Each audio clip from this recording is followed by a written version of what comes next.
वाह, क्या आईपीओ है। तो वाह के आईपीओ में आज हम दो आईपीओ बात करेंगे। एक आईपीओ जो आज लिस्ट हुआ और एक आईपीओ जो अभी खुला हुआ है, जिसका सेकंड डे। कल हम मैनेजमेंट से बातचीत भी कर रहे थे। पहले उस आईपीओ की बात करते हैं जो आज लिस्ट हुआ, इंडो गल्फ क्रॉप साइंस। इसकी लिस्टिंग होते हुए दिखाई पड़ी। 111 रुपये का इसका जो प्राइस था उस पर ये आज लिस्ट हुआ और मोर लेस फ्लैट साइड पे हुआ। ये टोटल जो सब्सक्रिप्शन का नंबर आपके सामने है, 26 गुना ये आईपीओ सब्सक्राइब हुआ था। 113 रुपये का हाई है, 106 रुपये का लो है। 200 करोड़ रुपए की रकम जुटाई थी। फ्रेश इशू 160 करोड़ था, ओएफएस 40 करोड़ था। छोटा आईपीओ था, उम्मीद थी कि बढ़िया लिस्टिंग होगी, लेकिन वो लिस्टिंग यहाँ पर होते हुए नहीं दिखाई पड़ी। क्या करना चाहिए रचित सर, इंडो गल्फ के आईपीओ में कोई व्यू है क्या? सर देखिए, मैं यही चीज सजेस्ट करूंगा कि बहुत ज्यादा हम पहले भी इसमें नई कोई चीज देख रहे थे। अभी इसको थोड़ा सा टाइम स्पेंड करने देते हैं, थोड़ा सा एक बार कुछ दिन ये बिता ले और एक आधा क्वार्टर के रिजल्ट दे दे, उसके बाद चीजें थोड़ी सी क्लियर होंगी। मैं समझता हूँ उसके बाद अगर पोजीशन बनाएंगे तो ज्यादा बेटर रहेगा। तो अभी आप थोड़ा समय दीजिए, उसके बाद पोर्टफोलियो में इसको ऐड करिएगा या शामिल करिएगा तो ज़्यादा बेहतर रहेगा। जो लोग इन्वेस्टेड है उनका क्या करें?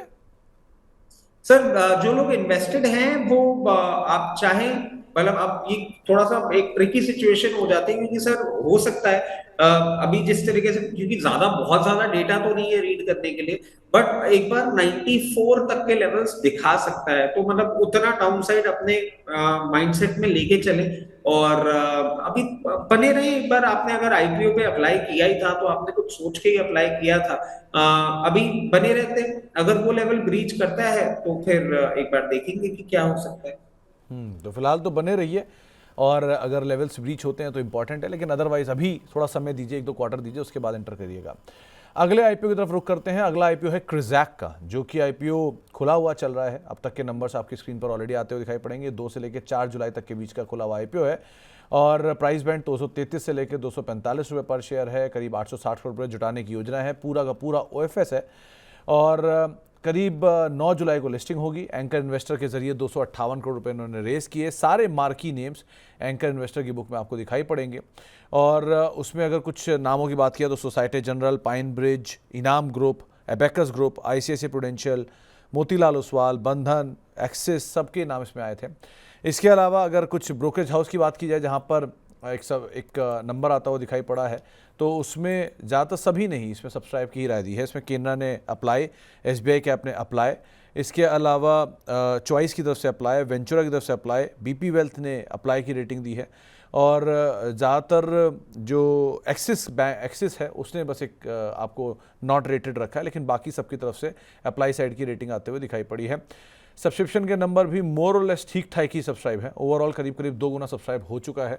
एनआई पार्ट भी और रिटेल पार्ट भी सब्सक्राइब हो चुका है। रचित सर, कोई व्यू?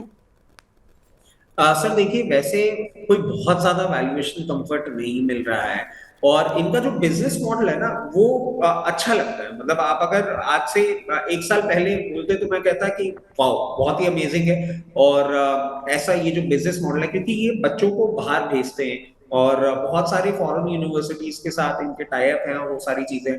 मेरे को एक कंसर्न जो दिख रहा है, हो सकता है आपको लिस्टिंग गेन भी मिल जाए, मगर मुझे जो इस पर्टिकुलर कंपनी के बिजनेस में कंसर्न दिख रहा है, जो जियो पॉलिटिकल टेंशन है ना, वो कहीं ना कहीं बिजनेस को डिस्टॉर्ट करने के लिए बहुत काफी है। मतलब आप देखिए, ट्रम्प साहब भी जिस तरीके से अनाउंसमेंट करते हैं, अभी कुछ इसी हफ्ते एक स्टेटमेंट आया है कि स्टूडेंट वीजा में भी वो कोई टाइमलाइन फॉलो करने की बात कर रहे हैं। यूरोप के साइड से भी कहीं ना कहीं एक एजिटेशन आता हुआ दिख सकता है आपको आने वाले समय में।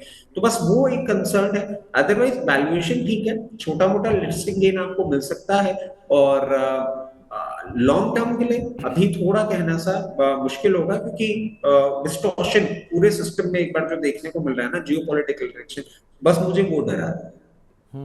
तो एक राय क्रिजैक को लेकर भी आपने सुनी है। ये आईपीओ खुला हुआ है, कल इस आईपीओ का लास्ट डे होगा। 9 तारीख को इसकी लिस्टिंग होते हुए दिखाई पड़ेगी। तो ये 2 आईपीओ, एक जो आज लिस्ट हुआ और दूसरा आईपीओ जो अभी खुला हुआ है, इन दोनों पर आपने रचित सर की राय भी सुनी। तो वहां के आईपीओ को समेटते हैं।